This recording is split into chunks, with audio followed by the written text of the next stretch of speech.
3X Lex here, back with the incredible Excalibur Dragon Slayer.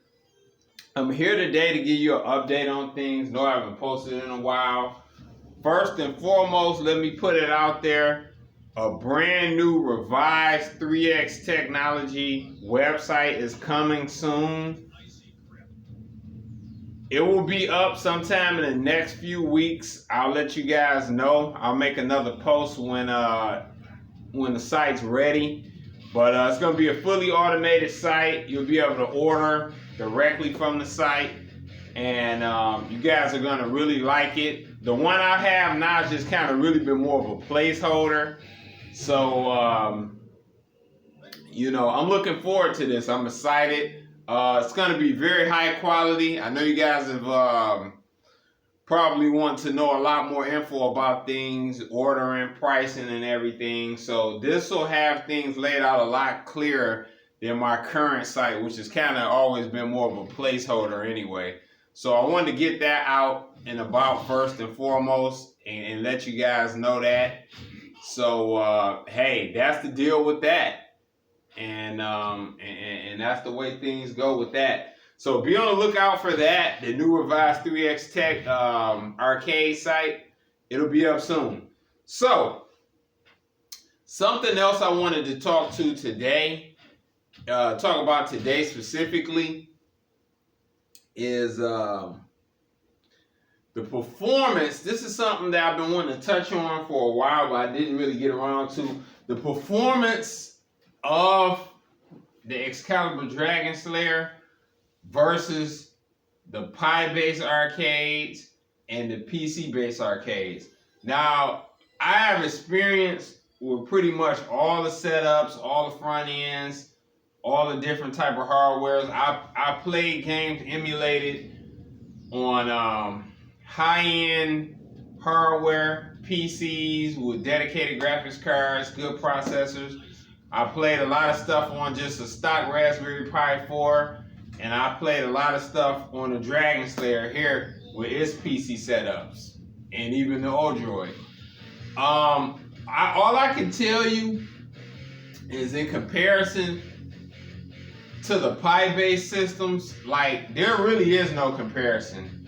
Like, the PC setups that's being offered, all of the setups that's being offered here by 3Xtech, there's a huge difference in performance.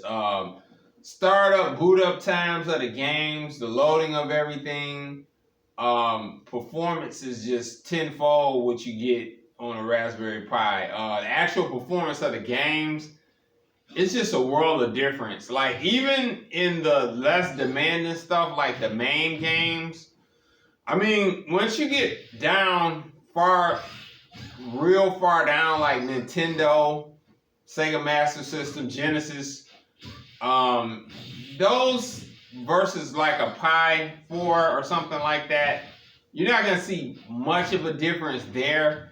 But anything above that is definitely a difference. Even with just PlayStation 1 and even a lot of main games. First of all, the Pi 4 can't even really play any of the 3D main games anyway, so you got that first and foremost. In addition to that, there's a lot of other 2D main games that really can be demanding that I know would take, how can I put this? When I played them on my Pi 4 setup, the stock Pi 4 setup, I noticed those games will have a slight dip in performance here and there throughout the games. I don't get that on this platform that we're using on our PC platforms. The performance of the games that are available on each trim level and each game set, each trim level for this arcade cabinet, the performance is outstanding. It's the equivalent of playing on emulating on a high-end PC. So not only is the performance perfect on these games that are on each build that's being presented here for sale. In addition to that, most of these games can be raised several resolutions up, so they look even better and play even smoother. a lot of times than they originally did. So, for example, like we're looking at Fatal Fury 3 here, Neo Geo game, very easy game to emulate for the most part. The Neo Geo stuff is fairly light. It's not much heavier than Super Nintendo to emulate. This game has been basically upscaled here. It's been in text. I'm sorry, it's been upscaled here.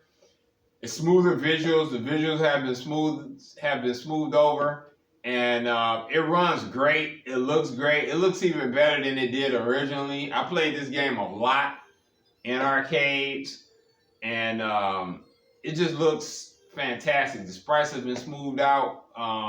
It looks phenomenal, and that's the thing that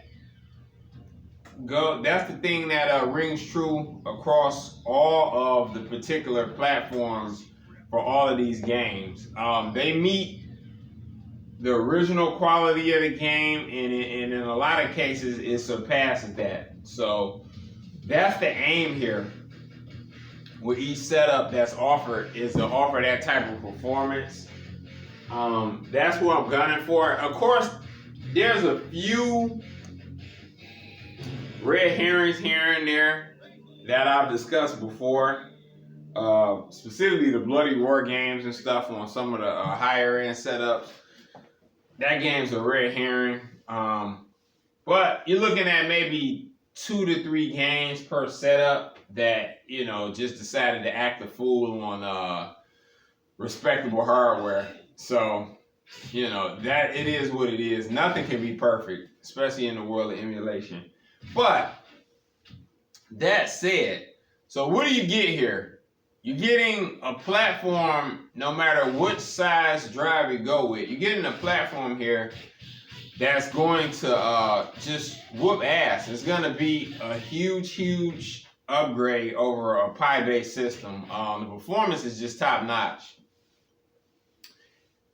Top notch. So you guys are going to be satisfied with it for sure. The main thing is, even when you got up to get more specific, PlayStation 1 ran fairly good on the Pi. I don't have a lot of complaints with that. But once you got above that, a lot of those games, PSP, a lot of PSP games wouldn't even work. Marvel Ultimate Alliance on the Pi wouldn't even work. Those wouldn't load. Even on the overclock Pi, a lot of PSP games were just out. A lot of Dreamcast games were really kind of hit or miss on the Pi. On the overclock setup, they did a lot better. It closed the gap on most of the games, but still was inconsistencies and slowdowns throughout the games, even on the overclock Pi. I noticed these things because I played so much of these games in the past, arcade and on these games. So I know when a game is running at peak performance. So, that's just my thoughts on that. So what you're getting here is, no matter what setup you go with, you're getting a platform and a PC, or even in the case of the Odroid, that's going to handle the games tenfold. So you're going to be very, very satisfied with it. And that's my thoughts on that. So there's a big performance gap between single board computers and PC setups. It's just, even more basic power PC setups, mini PC setups, there's just a big performance gap. Just a huge performance gap. Specifically, processor speed, video texture memory, just GPU performance, period. Graphic processing unit performance, period. It's just a huge gap. Most of these small board computers, they don't really have a dedicated onboard graphics chip of any real consequence or note. It's usually a pretty basic setup. So there's only so much they can do, and you're pretty limited. Once you get the PC, you have a lot more flexibility. The system can pool its resources a lot better. compared to a Raspberry Pi. And to be honest, I'm not even quite sure. I'm sure people are still trying to do things the cheapest way as possible, but to be perfectly honest, Raspberry Pi, single board computers in general are pretty much obsolete at this point. The way the PC game pricing and everything has changed in the last year and a half. At this point, single board computers, Pi 4s, all these other ones that's even out here are pretty much obsolete for the most part. I know there are a lot of people use them for a lot of other features and setups and projects, and there's nothing wrong with that. But just to be perfectly honest, and all the testing I've done, they're pretty much obsolete. There's not much use for them, and it doesn't make a whole lot of sense to use them in this setup. There's not really any cost savings there anymore. It's very little, I would say. There's very little cost savings there. A lot of them are going for a lot more. So the funny thing is they're going for, in the case especially of the Raspberry Pi 4, how can I put this? They're going for a lot more than much more powerful PC platforms are going for. So, you know, even the base PC I use, second level PC I use specifically, it's probably, I want to say 6,000 to 7,000%, maybe even more. It's probably somewhere around an 8,000% power increase over a stock Pi 4. It's not even funny how much faster it is. Even the base system is probably over 1,000% faster. So they're obsolete. I see why the Pi 5 hasn't come out yet. They probably really analyzed the market. The chip shortage has been over. They could have been got that board out. They really analyzed the market and realized they're getting their ass kicked. It's performance-wise as far as mini PCs is concerned. They can put it out, but it's going to be limited as to what it's going to be able to do, period. So, and still be affordable. You can only do so much. The game has really changed.